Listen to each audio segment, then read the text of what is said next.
Hello, everybody. I'm Catherine Barker, the President-elect of the MTA. And on behalf of the MTA, I'm really pleased to welcome you to this webinar. With us in this session, we have John Holmes, who's the Chief Examiner of the ABRSM, and also his colleagues from that organisation. So welcome to all of you here.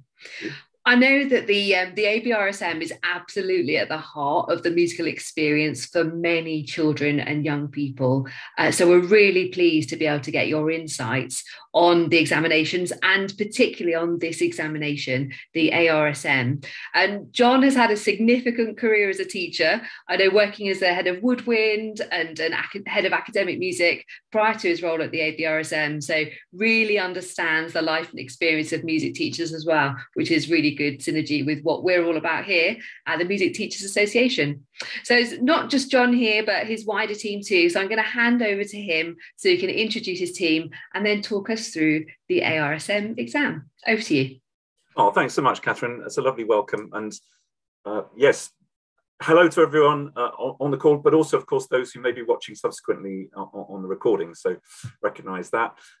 Yes, we'll be talking primarily about the ARSM, the kind of post-grade 8 diploma and its various different aspects. But I'm hoping also that in parallel with that, we're able to engage some of the more interesting kind of teaching and learning aspects which relate to that qualification. But before we do that, it'd be great to just go around the team and hear a quick word from everybody. So maybe starting with Alistair, not least because you're just right next to my tile on the screen, but probably not the same for everyone. Hi. Well, hello everyone. Yes, my name's Alistair Kennedy. I'm ABRSM's Regional Development Executive for the West Midlands and the South West. I'm relatively new in post. I've just been in post 5 months. Previous to joining ABRSM, I've been working in schools for 25 years, including for the last 13 years, King Henry VIII School in Coventry, where I was Head of Instrumental Studies. Thanks, Alistair. And Kerry, where are you at the moment? Thanks, John. Hi, everybody. Lovely to see you all.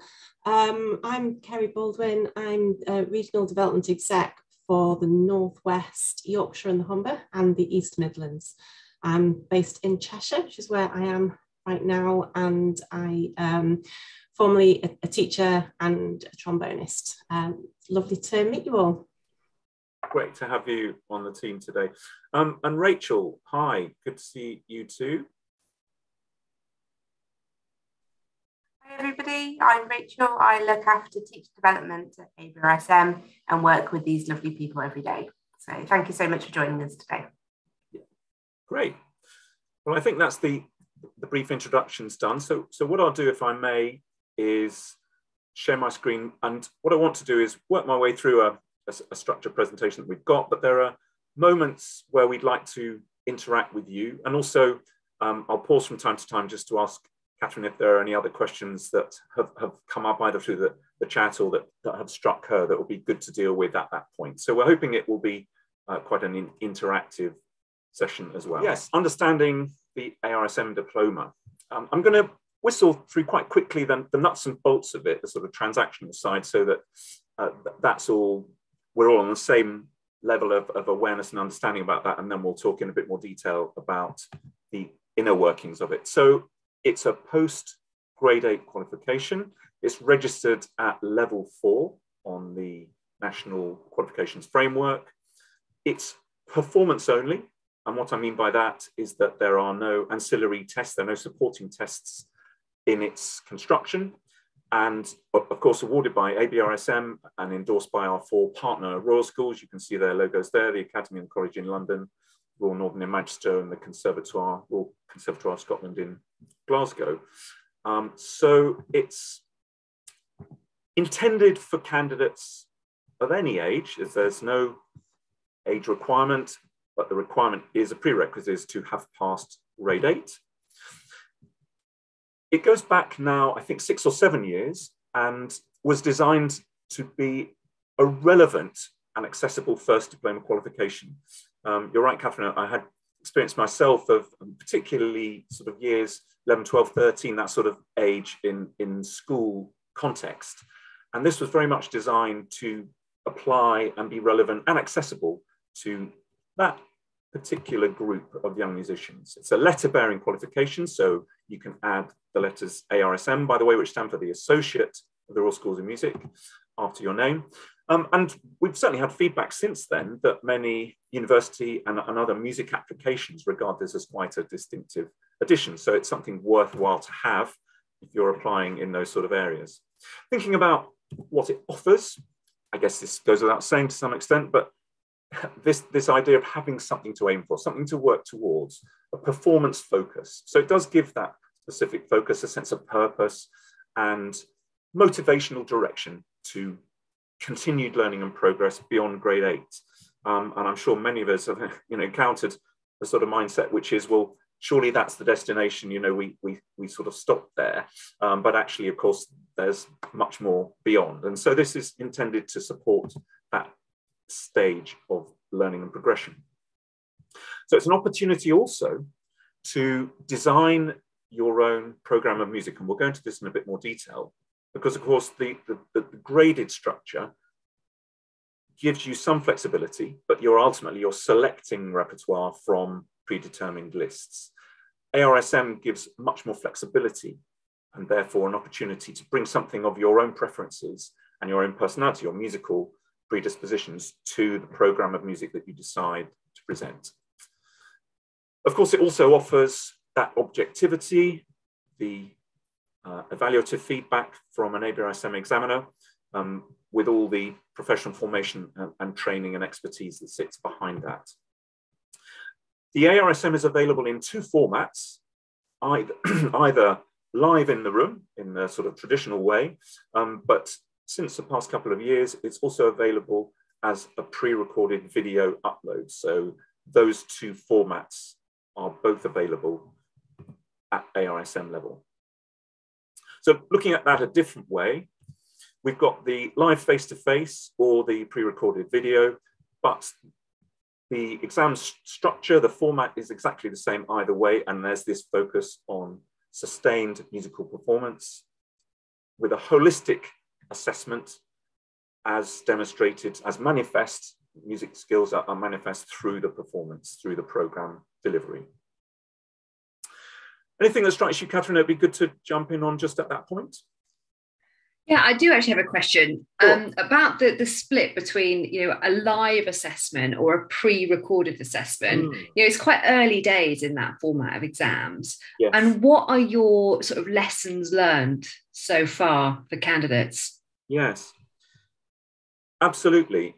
There is a fundamental difference, isn't there, between performing live to other people, or to even just a person, an examiner, and performing to a mobile phone camera, or whatever it may be.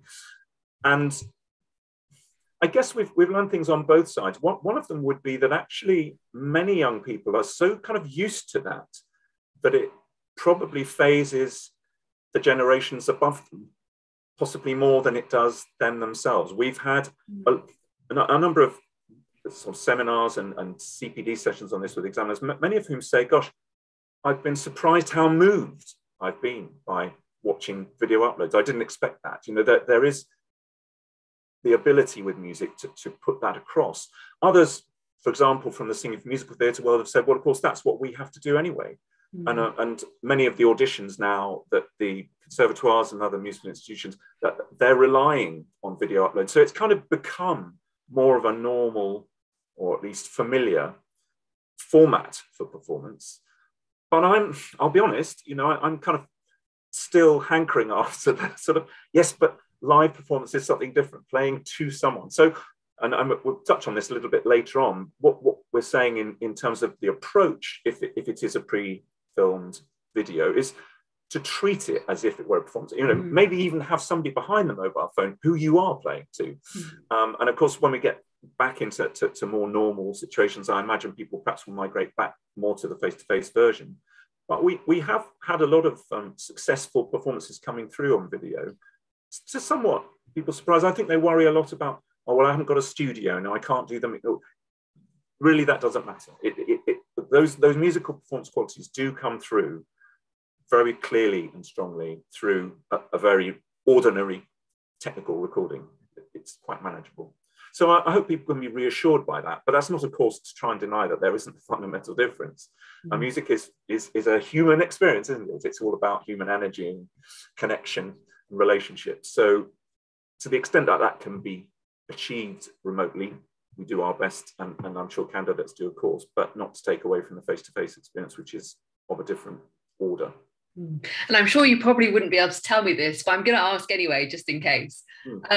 What does the data tell you about the difference between attainment on the live and the pre-recorded? Are students, are learners doing better, the same, not quite as well? Very marginally better is the overall average. That's not an ARSM statistic. That's a kind of global grades statistic. If we look at the, the kind of average mark, it's gone up by about 0.5 if we look at performance grades versus traditional live face-to-face. But I mean, we were just talking then about the difference between playing to a camera as opposed to playing to person. But of course, the live face-to-face grades have different components as well. So, one's not looking exactly at sort of like for like. ARSM is the only exam we offer where the exam construction is exactly the same, whichever way you do it. But I guess we didn't really know what to expect on that. And we're reassured that it's come out very similar. The criteria map across from one to the other in any way. But it's a marginal gain, but perhaps not as much as people might think. I mean, a lot of people thought, oh, surely if I can record it 6 times and choose the best one, that's going to be a real advantage. Whereas the law of diminishing returns tends to apply when you do that. So it's not quite as simple as that. And I think lots of both teachers and learners have kind of clocked that spontaneity and immediacy and those sort of qualities are eroded when you go down that route. So there's a trade-off. But yeah, interesting. Yeah, thank you. Thank you for being so open on your response. I think that would be very, very interesting to teachers to hear. Great. I'll press on for the moment, but we'll pause again a bit later on, definitely.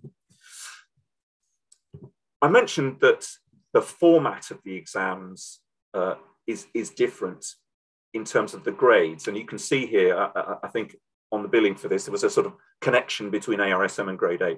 So on the left, you can see grade 8 practical. That's the face-to-face traditional familiar exam with 3 syllabus listed pieces or songs. That's why D and E are there. So for the singer, there are more than 3 lists.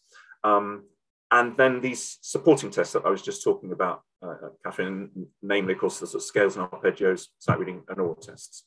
And grade 8 provides a prerequisite for ARSM. And by the way, you don't have to do ABRSM grade 8 as a prerequisite. It can be a grade 8 from any of the other providers as well. On the right-hand side, you can see the digital video upload grades, the performance grades, called performance grades because they focus on that. They don't have these supporting tests, but they do have an extra piece, 3 pieces from the syllabus list as before, plus an own choice item. And a subsequent assessment, which I'll talk about more as we go through the presentation, of the performance as a whole, a kind of new set of criteria that look holistically at the entire program delivery. And again, the performance grade 8 acts as a prerequisite for ARSM or DIP ABRSM. So either of those are a pathway through to the ARSM, which, as I've said, is the same whether you take it digitally or live in the room.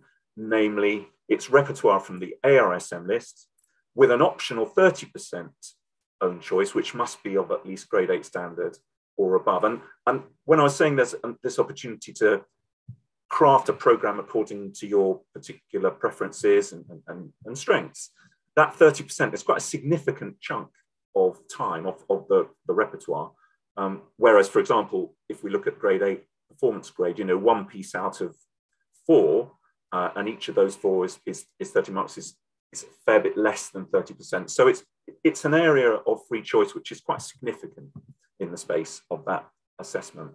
So just to sort of show you that graphically, we've got a half an hour requirement of total time, and of that, 10 minutes can be free choice. That's the 30%. And that free choice repertoire, it's not something that people need to submit an application for. It just needs to be repertoire that's of a grade 8 or higher standard. Maximum 10 minutes of that, and then the rest needs to be ARSM listed repertoire. Thinking a bit more about the programme and the repertoire. As I said, we don't require prior approval of programme. As long as it's compliant with those guidelines that I just mentioned, then that's syllabus compliant, it's fine. Either digitally or face-to-face with the examiner, we require a programme form to be presented at the beginning of the exam. So that would include all the details of repertoire, the timings, and if there's going to be a break, those sort of things would be indicated on the programme form. So the examiner knows what to expect. They can distribute the time according to what they see on the page. For woodwind, brass and singing candidates, there is the option of a 3-minute break at some point during that, and that would need to be indicated on the programme form as well. So at that point, I thought it might be quite nice to ask all our attendees and to put in some thoughts in a kind of word cloud. If you do what it says on the screen, you head over to that address, that web address, menti.com, and I'll leave this screen up so you can see the code there. You need to put that code in, and that will kind of tune us all into the same area of that website. And I just wanted to ask you maybe to put in just, I don't know, 2, 3, 4 words, just single words that are, for you, they're kind of archetypal of musical performance, of effective musical performance. What are those qualities which you would put your finger on to say, well, actually for me, performance, effective performance is all about, I don't know, communication or spontaneity or whatever it may be. It's often quite an interesting way, but in this sort of slightly detached digital realm where we can make a connection, we know your words will come up on the screen, we'll see those. And that way we can kind of take a direction from where we go from here through the rest of the presentation. So I'll just pipe down a bit so that you can concentrate on that. Head over to there, and I need to stop screen sharing because I think, Rachel, you'll be sharing your screen for this, so I'll come off.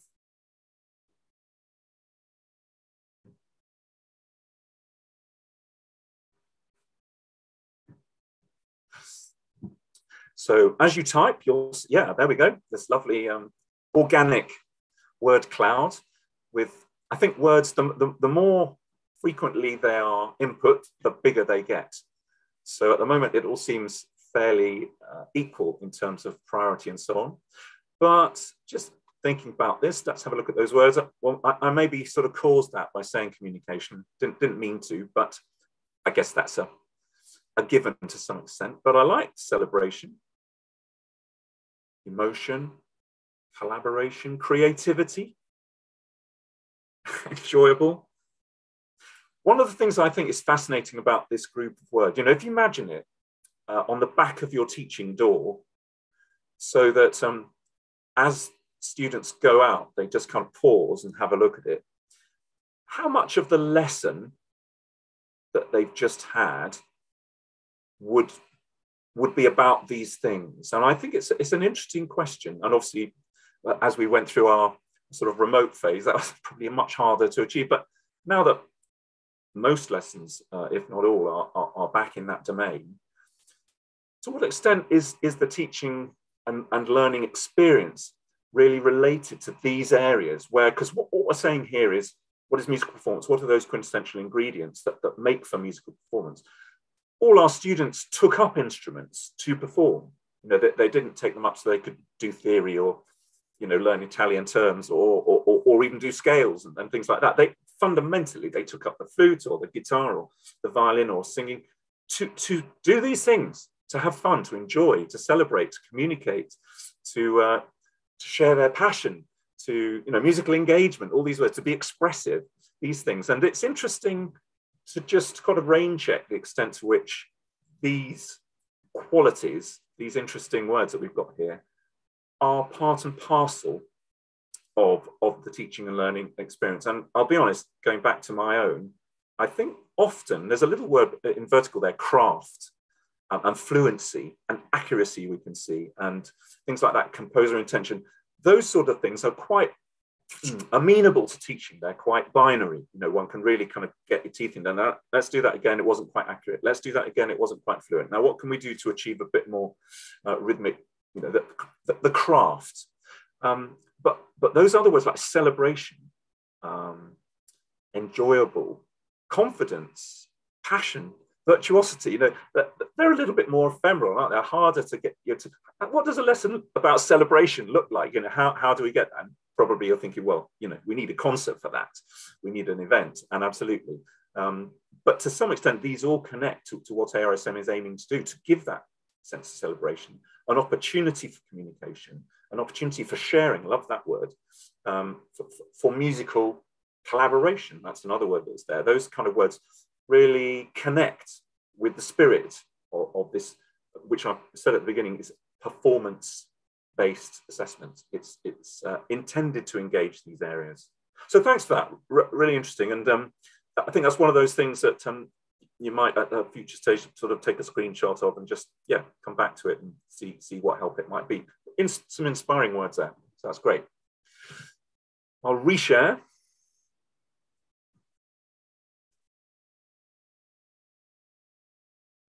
Here we go. So thank you for joining in that little bit of fun. Let's think about designing an effective program. What does that mean? I think the concept of program is quite new in this domain. I mean, previously you choose a list A piece, list B piece, list C piece, but there's no sense that they combine to form something that's more than the sum of the parts. And in a face-to-face exam, the examiner will say, well, would you like to do your scales or pieces first? Would you like to? It isn't a program. It's three pieces. Whereas what we're saying is ARSM and in the performance grades, these pieces need to be something a little bit more than the sum of their parts.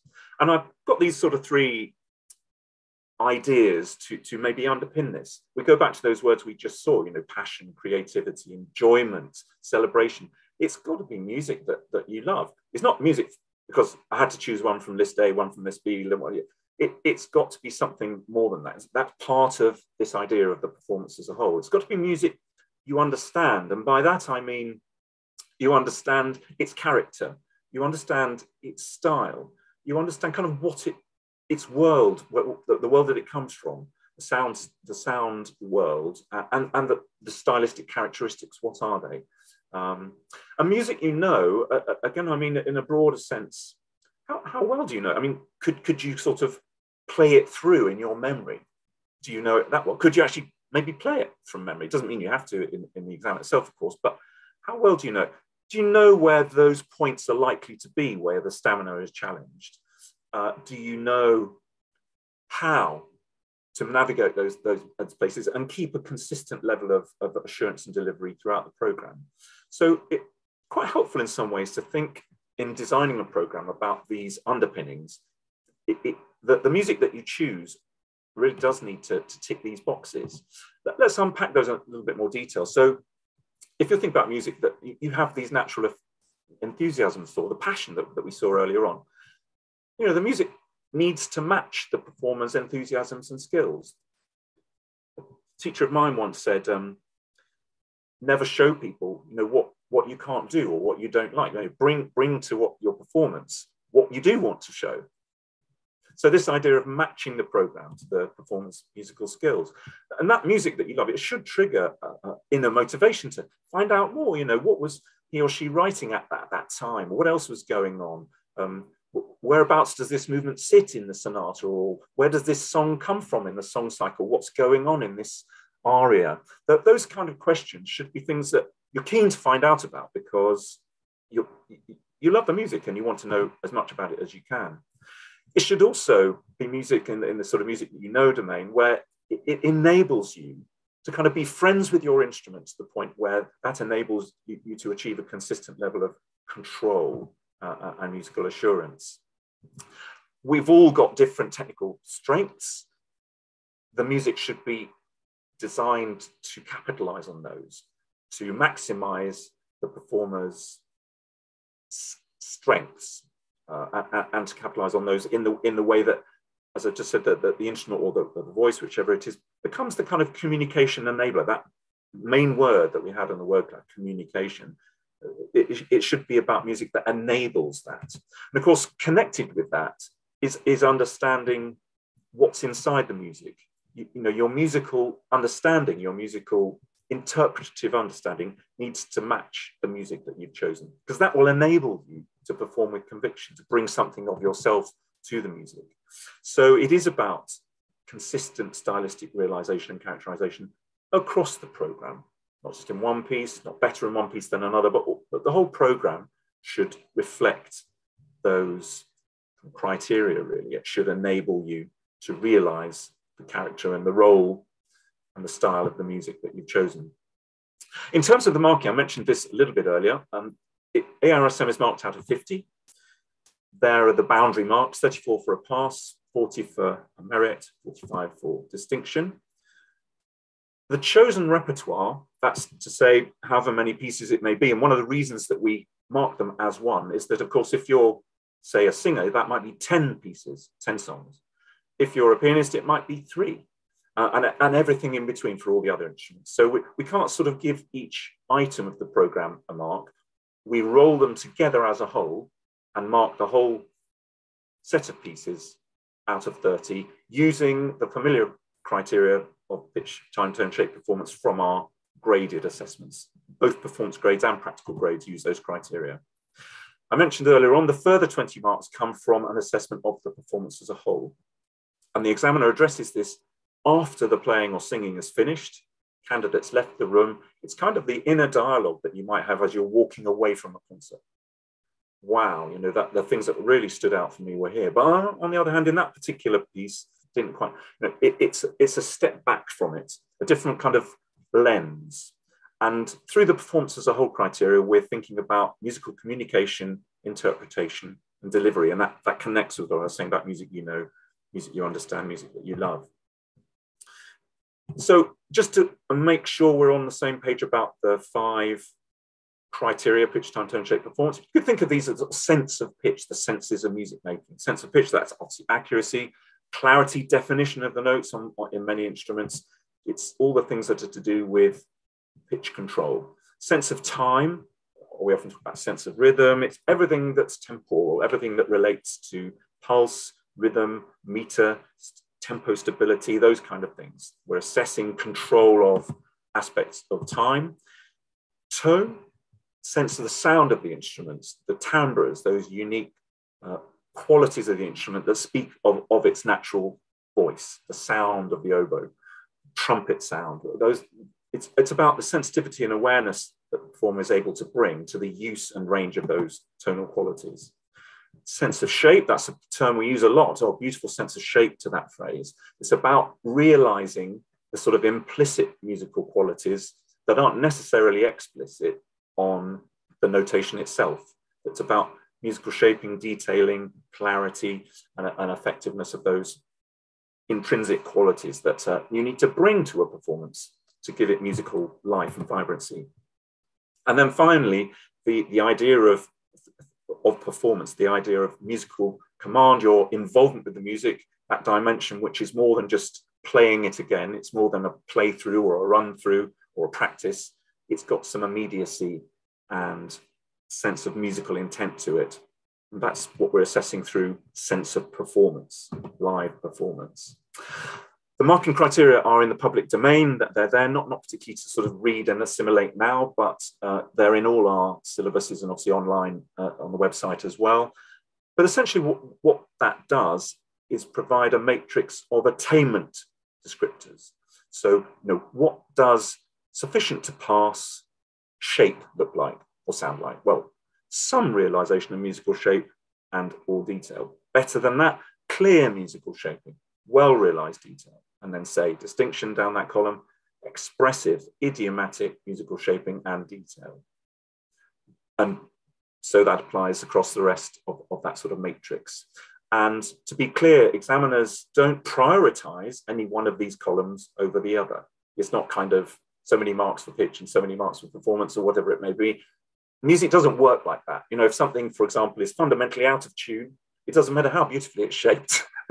And equally, if something's, you know, very well in time, but actually there are quite a few tonal flaws or squeaks or, you know, lack of engagement with a string, if it's a bow, those sort of things are going to undermine the strengths elsewhere. So all of these need to contribute in a holistic way to a successful performance. So those criteria, they kind of take a snapshot of each piece, like you see there. I wanted to use this as a sort of metaphor for the performance as a whole, but in a way, what we're doing now with the performance as a whole is putting that into a different context and thinking about the entirety of the panorama, if you like, of it's ARSM, of those 30 minutes of playing or singing. We're thinking about how did that unfold? To what extent was it consistent? And as I said before, we're thinking about choice of repertoire being something that enables the performer to give those qualities. So this, I'm just quoting from the syllabus here for sort of reference. Attention should be given to the way pieces are contrasted, the order in which they're presented. That's not to say there's a good order or a bad order, but there will be an order which optimizes the performer's success. And that's the thing, trying to find out what that may be. It's also about making sure that there's been thought to the different moods and characters which the pieces inhabit and how they unfold through the program. And that should enable, thinking along those lines, should enable candidates to demonstrate their ability to deliver a coherent and convincing performance event.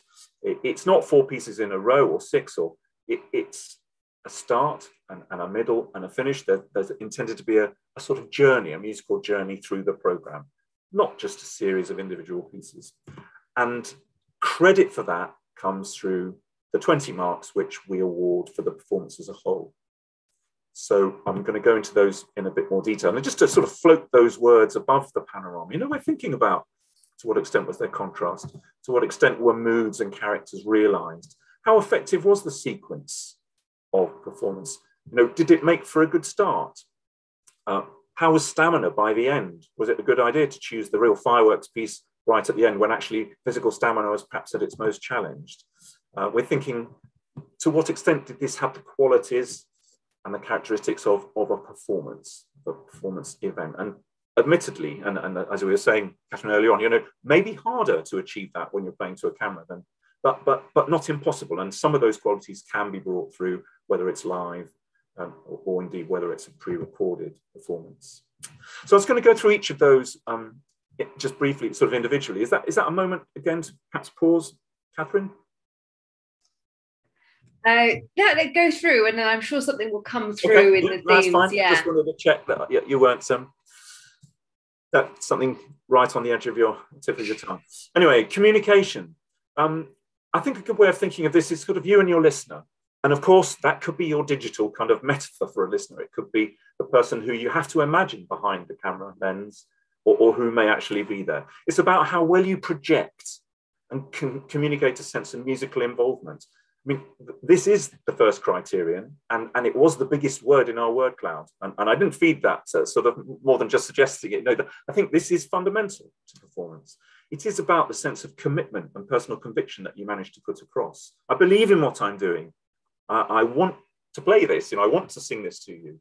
I've got some conviction behind it. I've thought about the sequence of events. You know, I'm singing 8 songs, and I've thought carefully about the beginning, middle, and end. How's it going to work? And I'm aware that this is a performance, and I'm conscious that I need to control that as an unfolding narrative as I go through, or maybe, you know, 3 or 4 piano pieces, whatever it may be. Here are the criteria connecting to that column. If you like, you've already seen the idea of the matrix. I'll show you the whole picture later on, but you know, what do we mean about communication? How are we to judge that? Well, again, let's look at sufficiency at the pass row. Projection and involvement sufficient to maintain an overall sense of performance. All the way through, we're thinking about the panorama now, the panoramic lens. Sequence and pacing of the chosen program shows adequate performance and awareness and control. For example, did you manage to give enough space between the pieces for there is a sense of settle and closure before moving on to the next one? How was that managed? It's one thing to play each or sing each of these items, but it's another thing to control the unfolding performance of them in the context of controlling the program. And a few thoughts about that. You know, who is your audience? Does that mean you need to imagine somebody there, or is there somebody there? Who are you performing to? I remember famous clarinetist saying to me once, I always imagine there's somebody in the audience and I'm playing to them who's never heard this piece before. They've never ever heard it before, and I'm playing to them. That was just a sort of, conceit in the mind. But I mean, who are you playing to? What's your sense of that? How do you create a sense of occasion? What are those things you can do, even if just perhaps for yourself, to enhance that sense of a performance event? Where are you? Have you set space aside? Have you thought about that? Have you worked it through? When are you going to do it? What are you going to wear? There are aspects to that which are kind of behind the scenes, but which enable a sense of occasion, which is different from just another practice or another rehearsal or playthrough.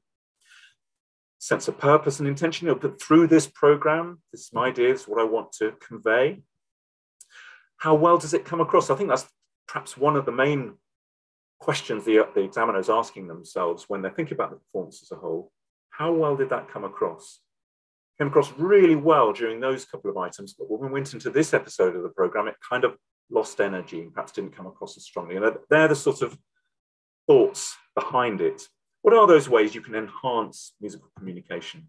And here's a snippet from a comment to do with performance as a whole in reference to communication. So throughout the program, throughout quite a strong word, throughout the program, playing conveyed a high level of commitment and involvement, communicating a feeling of personal response to each piece with well-judged pacing from one to the next. And that's a distinction kind of comment. You can imagine, communicating a feeling of personal response in the such and such, but however, when it came to the so and so, perhaps not quite so energetic and vivid in terms of communication. So that's that particular dimension of the three. Moving on to performance as a whole, interpretation. Well, if communication is you and your listener, you and your audience, interpretation is you and your music, the relationship between you and the music, the repertoire that you've chosen.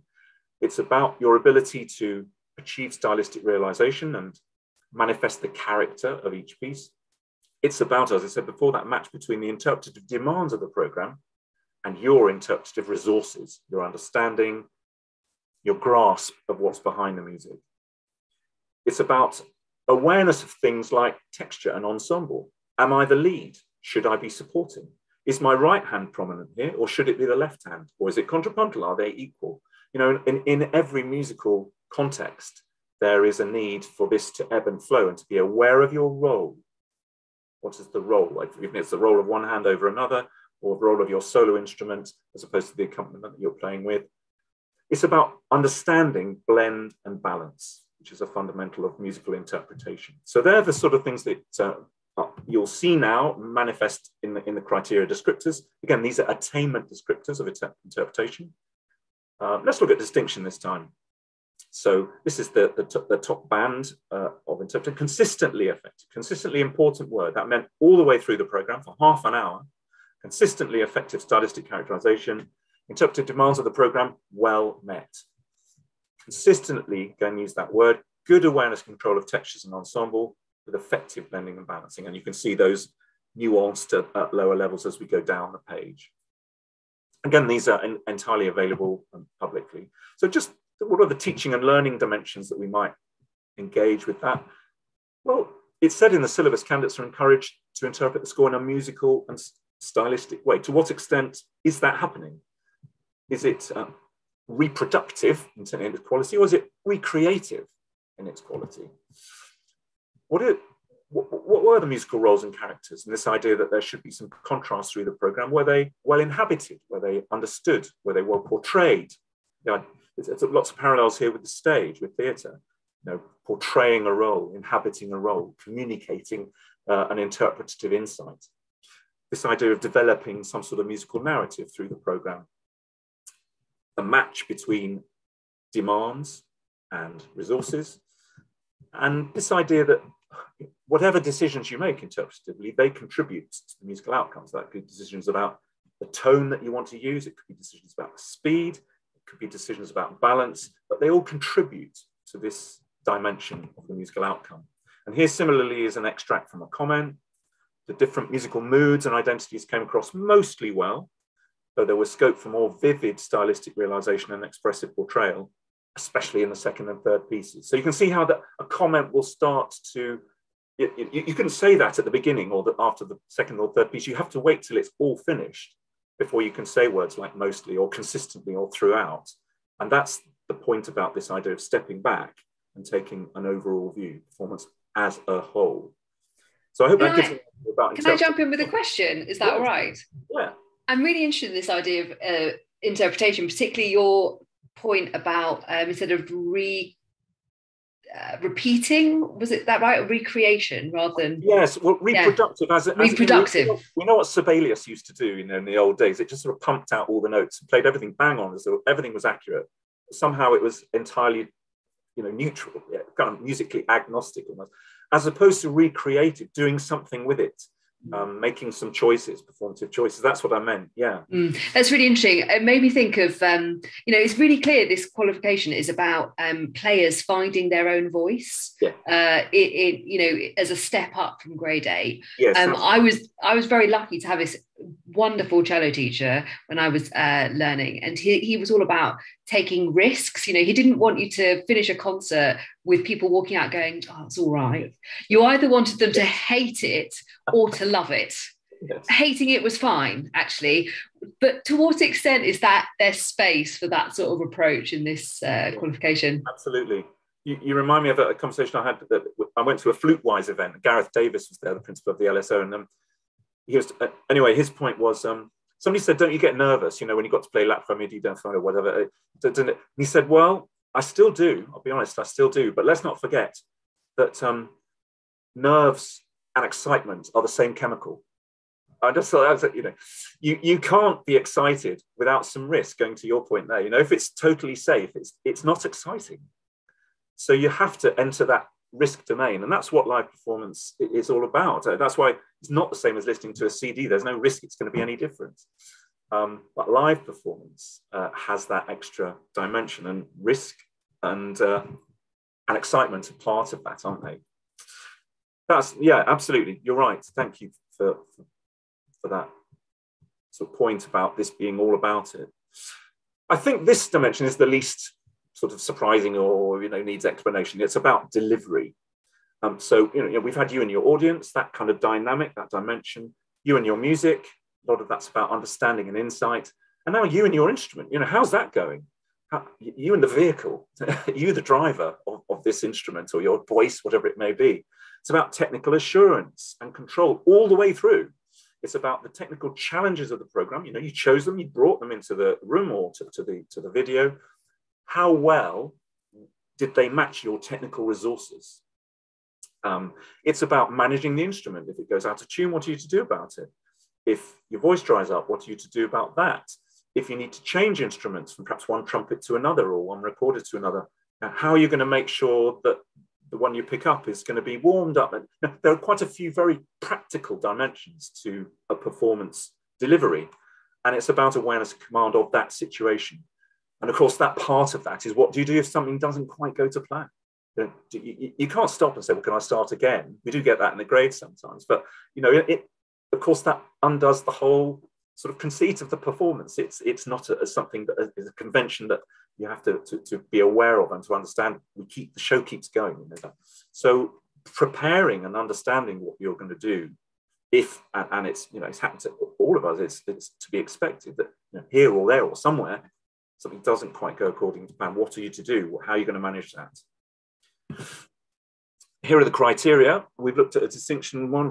Let's look at below pass. What do we mean when the delivery isn't sufficient? Well, consistency of control, insufficient to meet the technical challenges of the program. That's probably a very demanding area of a piece that didn't come off. It was too flawed. Insufficiently reliable instrument management to meet the demands of the performance situation. So we could imagine a string going significantly out of tune, or perhaps a woodwind instrument that needed readjusting in between pieces. Didn't happen, and that kind of undermined the musical success of the remainder. So these are technical dimensions which we're thinking of in this particular column of criteria. And again, just finally to visit some teaching and learning dimensions of this, stamina is a thing. Playing or singing for 30 minutes, even with the optional break, that is something that needs intrinsic practice. It's not the sum of the parts. So if you practiced all the pieces, you know, the recital will be fine. The program needs practicing, and also the sequence of the program. Have you tried these pieces in a different order or not? You know, how well did it work out? I think there are lots of variables to play with there. So this idea of preparation and practice strategies, how many times have you played it through from beginning to end without stopping and allowing yourself a kind of break that you wouldn't otherwise have? Or have you always just practiced bits and pieces? How's the accompaniment going to work? I mean, how are you going to learn and understand how the accompaniment fits? You probably won't have access to an accompaniment as much as you'd like. What are the strategies around that? How many recordings have you listened to? All those sort of things. So also it's about making sure that you optimize the technical ease and the control that you can achieve all the way through that. And that might mean having a bottle of water with you. It might mean making sure that you're comfortable in the space. There are all sorts of dimensions to that as well. And here's a comment relating to delivery. So this will be within the overall comment for the performance as a whole. With slight inconsistencies in clarity of articulation and evenness of tone, especially in faster passages. So that's stepping back, not just in one piece, but generally, I'm talking about the faster passages here. But otherwise, technical assurance and instrumental control were well maintained throughout the program. So again, you can sort of see that's probably a merit band kind of comment. But they're the things we're talking about there, unsurprisingly. But I think the point here is it's not just individually, and of course in the grade performance situation, each piece is marked independently of the others. And you kind of have a clean sheet each time you move from one piece to other. Here we're saying, well, you brought these as a combination of pieces constituting a program. I'm thinking about technical delivery all the way through that, stepping back, thinking about the total. Those criteria fall into 3 columns. There's nothing new here. I've had it all on screen before, but just to show you what you'd see if you looked up the performance as a whole criteria on the website. So we've got communication, interpretation, delivery, and then those 4 attainment levels and the mark bands that correspond with them. Just to reiterate, that's a mark out of 20. So I hope that's helpful. Quite interesting, thinking back to those words that we had, you know, I often used to think it's quite interesting to say to a student, well, you know, the examiner's going to assess you on the basis of this. Just, you know, put your finger on the one you think that describes what you just did. Where do you think it was and why? Well, okay, what can we do about that? What would be a good strategy to work on to make sure that we can get that to the box above? So I always think criteria are actually quite helpful, whereas they can seem very boring. So yeah, a plug for using criteria in a sort of teaching context. This is the output of the exam. You'll get a digital typed mark form. It says pass, merit, distinction up there. That's just because it's an example, you know, it would say pass or merit or distinction. This is not, you know, kind of to read, but just to give you an idea of how it all stacks up. So you'll get a comment or set of comments about the program as it unfolded, written live at the time. And there's the mark out of 30 for that, 26 out of 30. Then a separate comment, and I've been giving you little snippets from the performance as a whole comment, a separate comment at the bottom, and you can see there's a mark out of 20 there, 17. So 17 plus 26 gives you 43. 40 is a merit, so that's going to come out as a merit result. That's what it looks like. That's pretty much it. There's a little video here if we're interested to watch, just hearing young learners talk about this qualification and what it means to them. And I think we'll just open it up to questions, if that's all right, Catherine. So I'll just get this started, and then if you could be thinking of questions or they're coming through in the chat box, that'd be really helpful.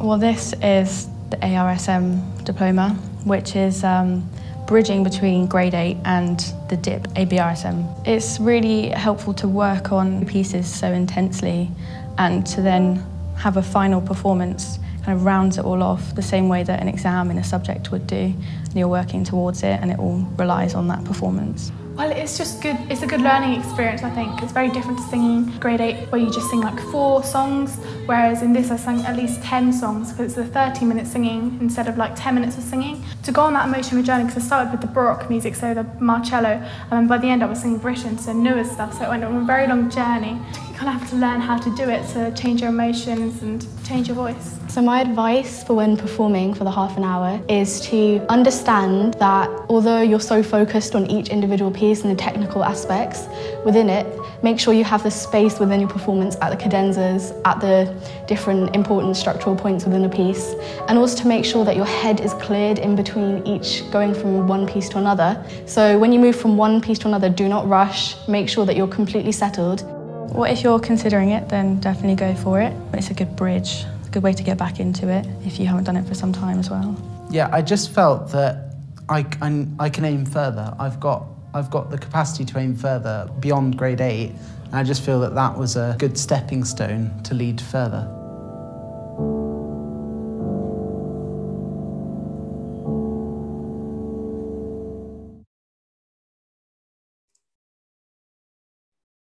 There we go. Hope that was helpful. Thank you very much, John. And it's always lovely to end with a little bit of music at the end. So sort of like a palate cleanser. Yes, beautiful. Exactly. That's what it's all about, ultimately. Yeah. I have a couple of questions which are very practical, if you forgive me for asking them, but there's sort of the immediate things that spring to mind, really, in terms of like logistics of this kind of thing. So accompanists in this sort of scenario, typically, it's like a normal exam. So an accompanist, how does that approach when it's sort of live or pre-recorded? Well, live, I guess no surprises.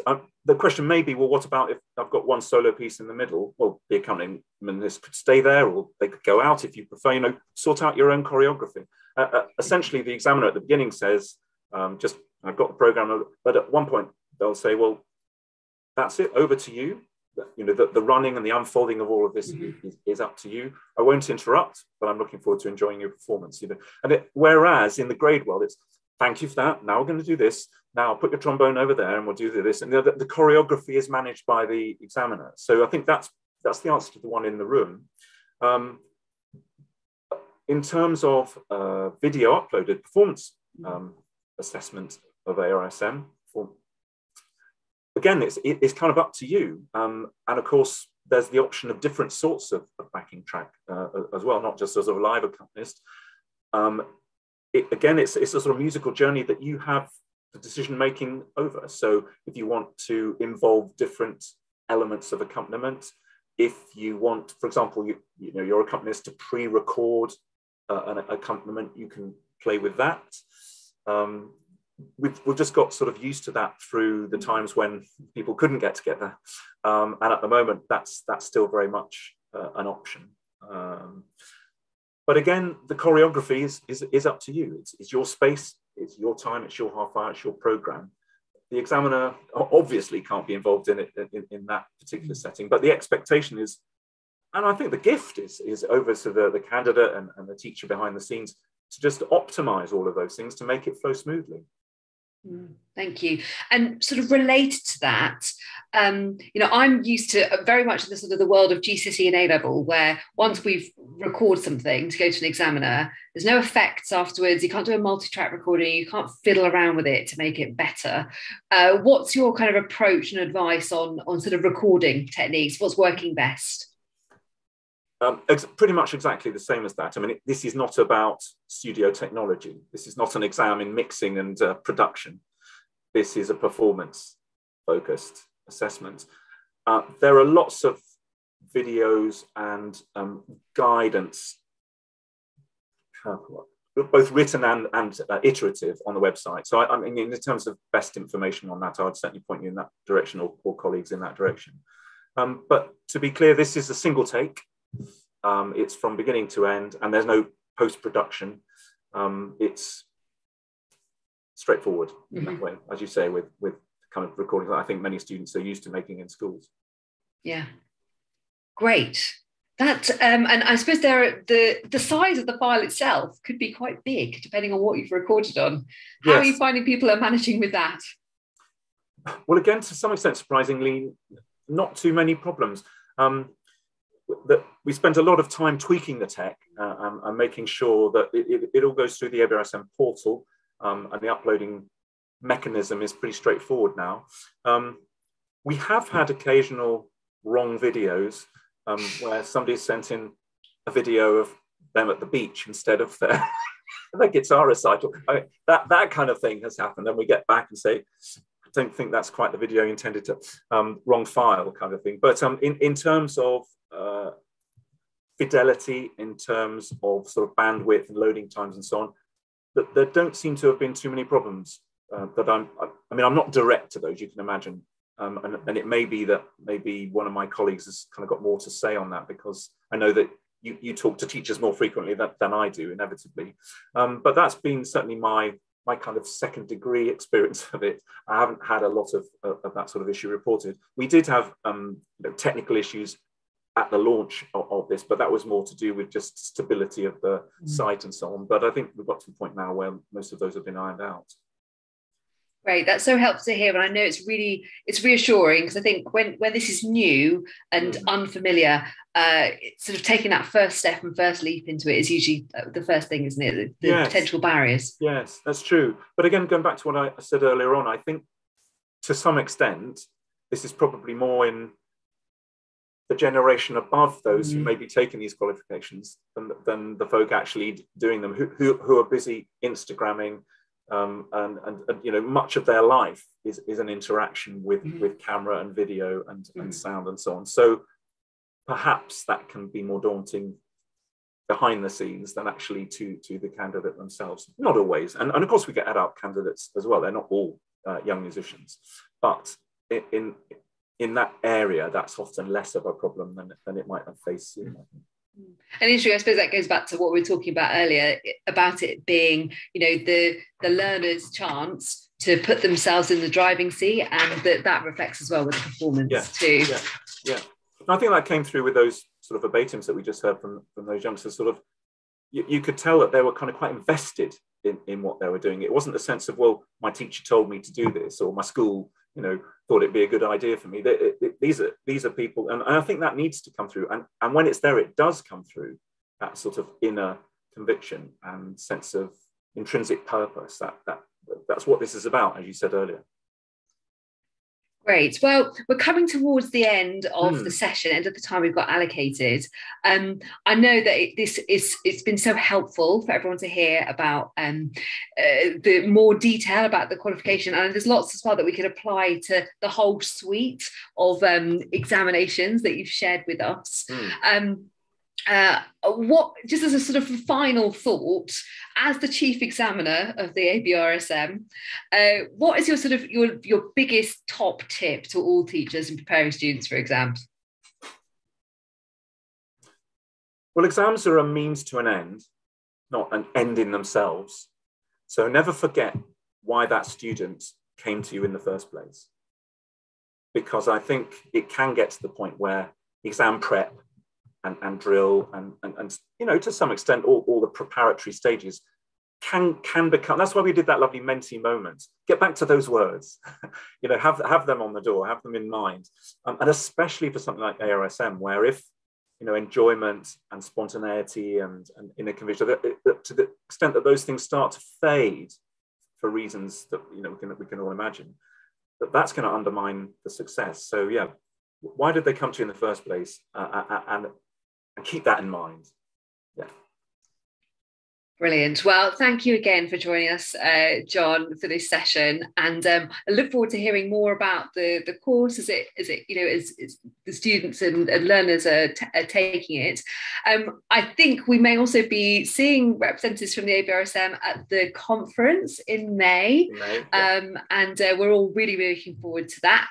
And there's more information about the conference and all the programme for that on our website and coming through the newsletters as well.